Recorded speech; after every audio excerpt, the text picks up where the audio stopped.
जितने भी लोगों से अब तक मैं मिला हूँ आपकी एज के मतलब 40-50 साल के 30 इयर्स के आपके जितने भी शोज देखे हैं उनमें मेरे को तो सबसे कम उम्र के आप लगे हो। अरे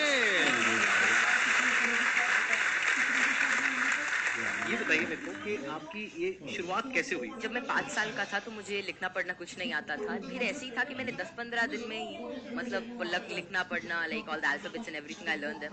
तो उसके बाद गर्मियों की छुट्टियों की बात है तो मेरे पापा जी एक स्कूल रन करते हैं छोटा सा गाँव में, वहाँ पर मैं पढ़ता था। कहाँ के रहने वाले हो आप? मैं करनाल। अच्छा। जी, तो वहाँ पर एक जैसे हॉलिडे होमवर्क देते सबको एक जनरल कि आपको जो वर्ल्ड मैप होता है, एटलस होता है, अगर जिन-जिन को अच्छा लगता है आपको करके आना, आप मतलब उसे समझ के आना। तो फिर ये मेरे दादाजी ने कहा, फिर पापा जी ने कहा कि तो मैं भी कर सकता हूँ। तो पहले ही दिन मैंने देखा तो I got into it and I learned it. मैं उसमें सवाल पूछता गया और जितने भी मेरे कुछ भी मन में रहता तो वो सब आता गया एंड विदिन 20 डेज और something I got used to it और मुझे बहुत ही अच्छा लगने लगा एंड जितना भी वर्ल्ड मैप वगैरह इस टाइप की रिगार्डिंग जितनी भी चीज़ें होती हैं पॉलिटिक्स इकोनॉमिक्स वो सभी मुझे मतलब things were very easy for me and उसी के बाद से लोग कहते गए कि नॉलेज बढ़ता गया और तब से मतलब यही है कि सीखने का प्रयास कर रहा हूँ कुछ भी नई चीज़ मिलती है like currently I am a student of 11th grade but I'm learning things like astrophysics and quantum mechanics so I'm not very into it but I like to study it and जितना भी मेरे से हो सकता है मैं उसके अंदर कोई नई चीज़ देखने का प्रयास करता हूँ और कोई नया सवाल पूछने की कोशिश करता हूँ क्योंकि जितने भी ज़्यादा क्वेरीज जितनी भी ज़्यादा माइंड के अंदर जो भी कोई क्वेश्चन आता है I try to get it forward और वैसे ही सारी चीज़ें आसान होती रहती हैं। I try to delve myself deep into it क्योंकि कोई भी फील्ड इस टाइप का I think that they need one thing that is really important for them that is questioning क्योंकि जितने ज़्यादा आप अलग टाइप के क्वेश्चंस पूछते हो उतना ज़्यादा आप उस चीज़ को अच्छी तरीके से समझ सकते हो। तो वही है कि मैं अभी भी क्वेश्चंस नए ढूंढ रहा हूँ जवाब उनके मिल ही जाएंगे बस ये है कि जितने ज़्यादा और नए और अच्छे क्वेश्चंस मेरे पास आते गए और आते हैं उनसे मैं आगे बढ़ने का कोशिश कर रहा हूँ। क्वांटम फिजिक्स में वेव पार्टिकल थ्योरी है, जी तो सर। उसको आपने स्टडी किया होगा। हाँ, जैसे कि wave particle theory, dual nature of light and matter वो सब हाँ, वो सब अभी धीरे-धीरे मैं कर रहा हूँ और स्पेशली अभी तो मैं एस्ट्रोफिजिक्स जो है वो ज़्यादा पढ़ रहा हूँ और जैसे कि डार्क मैटर है, डार्क एनर्जी है तो या फिर माइक्रोवेव रेडिएशन है, बैकग्राउंड रेडिएशन, एक्सपैंडिंग यूनिवर्स ये सारी चीज़ें मुझे काफ़ी इंट्रिग करती हैं और इनके बारे में मैं कुछ रिसर्च पेपर्स और अलग-अलग चीज़ें अभी स्टडी कर रहा हूँ। तो जीरो पॉइंट फील्ड के बारे में भी आपने कुछ स्टडी करी है? नहीं अभी ज़्यादा नहीं अभी मैं जनरली जैसे अभी मैं टाइप 1A सुपरनोवा और उनके जो एक्सपेंशन है लाइफ साइकिल ऑफ स्टार उनके बारे में अभी मेरी रिसेंट स्टडी चल रही है। मैंने आपकी यूट्यूब पर एक वीडियो देखी थी जिसमें एक न्यूज एंकर आपसे कुछ पूछ रही थी और आप एक एक करके सारे सवालों के जवाब दे रहे थे। तो क्या अभी भी आप उस तरह से सवालों के जवाब दे सकते हैं? कोई भी आपसे कोई भी कैसा भी हाँ सवाल सर, पूछेगा तो आप जवाब दे सकते हैं? क्योंकि ऐसा है कि नॉलेज तो एंडलेस है और सब कुछ तो कोई जान ही नहीं सकता लेकिन ये है कि जितना ज़्यादा मतलब अपनी सराउंडिंग्स को ऑब्जर्व करते हैं उतना ज़्यादा क्या है जितना ज़्यादा आप नॉलेज ग्रहण करते रहते हैं उतना आपका माइंड एक तरह की मैग्नेट की तरह बन जाता है और उसके बाद कोई भी इंफॉर्मेशन कोई भी चीज़ वो आपको आती रहती है और ऐसा है कि बहुत सारी चीज़ें मेरे को नहीं भी पता होती और मैं उनको सीखता हूँ।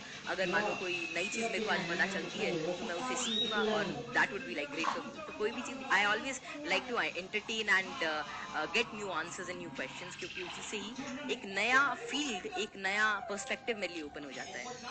एक्सीलेंट जी। तो अब एक काम करते हैं, आप में से किसी के भी माइंड में कोई भी क्वेश्चन है किसी भी तरह का, तो वो आप इनसे पूछिए। मैं ये जानना चाहता हूँ कि क्या हम यूनिवर्स को जान सकते हैं कि वो कितना बड़ा है या हम अभी तक जान पाए हैं? जी और तो क्या-क्या पैरामीटर्स हो सकते हैं उसको नापने के लिए? जैसे कि हमने सुना है कि लाइट ईयर्स होते हैं, जी जी पर वो कितना बड़ा है क्या हम इमेजिन कर सकते हैं या हम एक्चुअली में उसे प्रैक्टिकली पता कर सकते हैं? तो जो यूनिवर्स की जो एक्सपैंडिंग यूनिवर्स थ्योरी थी वो एडविन हबल ने दी थी और उनके अकॉर्डिंग जो अभी यूनिवर्स की जो एज है वो नियर अबाउट 13.9 बिलियन ईयर्स है और उसी रेट से अभी एक्सपैंड कर रहा है। तो यूनिवर्स जो अभी हमारी थ्योरी है यूनिवर्स के जो मोस्ट एक्सेप्टेड है that is of expanding universe. अभी के हिसाब से हबल कांस्टेंट होता है दैट इज 65 मेगा पास्कल। तो जो डिस्टेंस ऑफ यूनिवर्स है that is h times d। तो वही 13.9 बिलियन टाइम्स लाइट ईयर। तो इतना अभी हमारा एक एस्टिमेशन है कि इतना यूनिवर्स हो सकता है। जैसे आपने इतनी सारी नॉलेज गेन कर रखी है, क्या आप भूलते नहीं है चीज़ों को या भूलते हैं, कब रिवाइज़ करते हैं? हम पढ़ते हैं तो हमें रिवाइज़ करना पड़ता है, अगले हफ्ते भूल और जाते हैं। रिवाइज करने के आपके बाद साथ भी भूल ऐसा जाते कुछ हैं। एक्चुअली ऐसे ही होता है है सर। ना? Yes sir. अगर आप किसी चीज को अच्छी तरीके से देख लेते उसे समझ जाते हैं तो उसकी आउटलाइन आपके दिमाग में रहती है और फिर आपको उसे ज्यादा रिवाइज करने की जरूरत नहीं रहती। तो वही है कि किसी भी चीज का कॉन्सेप्ट रहता है तो अगर आपको वो समझ में आ गया तो information is just like I think that information is not the main part. If you understand the thing properly फिर आपको वो सारी चीजें आसानी से याद रहती है. आपको कोई उसके लिए एक्स्ट्रा एफर्ट्स नहीं करने पड़ते. सर पूछ रहे थे, बोल रहे थे ना कि मैं मैटर के बारे में स्टडी कर रहा हूँ, तो मैं ये जानना चाह रहा था कि जो इलेक्ट्रॉन प्रोटॉन है इनका मतलब सबसे पहले किसने बताया था इनके बारे में? तो इलेक्ट्रॉन की जो डिस्कवरी थी, तो यार 9th क्लास की एनसीईआरटी में मिल जाता है. तो जो इलेक्ट्रॉन की डिस्कवरी थी वो जे थॉमसन ने करी थी, और प्रोटॉन जो मिला था वो रदरफोर्ड के एक्सपेरिमेंट से हमने डिड्यूस किया था. और चैडविक ने मतलब जेम्स चैडविक ने जो बेरिलियम की मतलब जो रेडियो एक्टिव सोर्स से डीके को स्टडी किया तो उससे न्यूट्रॉन के बारे में पता चला था. ये तो बहुत बेसिक क्वेश्चन है भैया, कुछ अच्छा पूछो. थोड़े अच्छे क्वेश्चन पूछो. क्या पूछ रहे हो आप लोग यार? टोटली. मुझे आपसे एक क्वेश्चन है कि आप जितने सेलिब्रिटी से मिलते हो तो आप इतने जो मिलने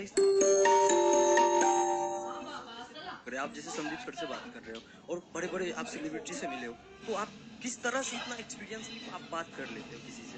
देखिए, जैसे आज मैं यही सोच के आया था कि मैं संदीप सर से मिलूंगा और उनसे बहुत कुछ सीखने को मिलेगा. तो ऐसा तो है नहीं कि संदीप सर आएंगे और मेरे से पूछेंगे चल ये बता, और फटाफट अगर कुछ गलत बताया तो एक थप्पड़ मारेंगे. ऐसा तो होगा नहीं ना.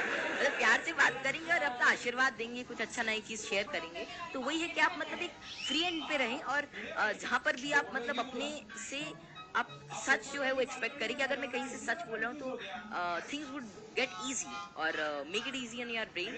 और हर जगह से अगर आप कुछ अच्छा सीख करने की कोशिश करते हैं, ट्रुथफुल रहते हैं, तो आप में nervousness is just a state of mind, और ये बस चला जाता है जस्ट मिराज. तो बस संदीप सर हैं आज इनसे बहुत कुछ सीखने को मिलेगा. आप सभी से आज बहुत कुछ सीखने को मिलेगा. तो आप ऐसा कुछ एक अपना परसेप्शन रखिए और फिर सारी चीजें आपके लिए आसान हो जाएंगी. मेरा ये क्वेश्चन है कि जैसे चंद्र ग्रहण लगता है, सूर्य ग्रहण लगता है, तो उसका कैसे पता लगता है कि वो कब लगेगा और किस टाइम में लगेगा, या कितना, उसका कैसे पता लगता है? ये तो पता है कि वो क्यों लगता है, बट इसका कैसे पता लगता है कि अब लगेगा या कैसे, इसका क्या होता है? तो फिर ये जो टेक्नोलॉजी थी एस्टिमेट करने की कि कब सोलर एक्लिप्स, लूनर एक्लिप्स या कोई भी सेलेस्टियल मूवमेंट होगी, ये तो आज से मतलब कई हजार साल पहले ही डेड्यूस हो चुकी थी. और इसका रीजन यही है कि ऑब्जर्वेशन से हम एवरेज टाइम निकाल सकते हैं.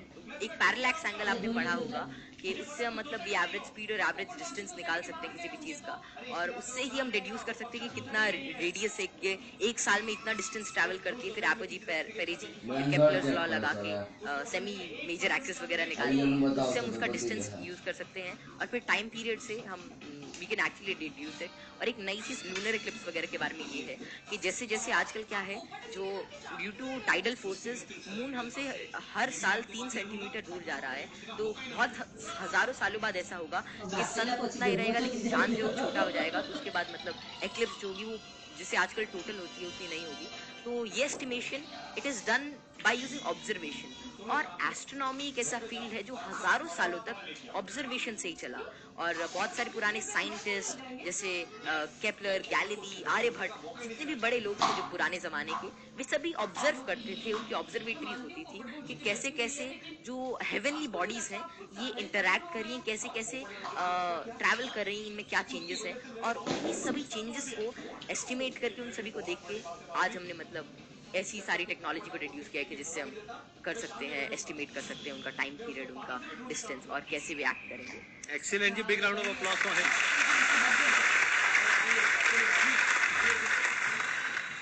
तो मैं ये पूछना चाहूँगा, जैसे यहाँ पर बैकग्राउंड हमारा होता है तो लोग कहते हैं कि इंटेलिजेंस जेनेटिक होता है, काफ़ी मतलब कि उसको बढ़ाने में बहुत ज़्यादा नहीं हम लोग कर सकते हैं.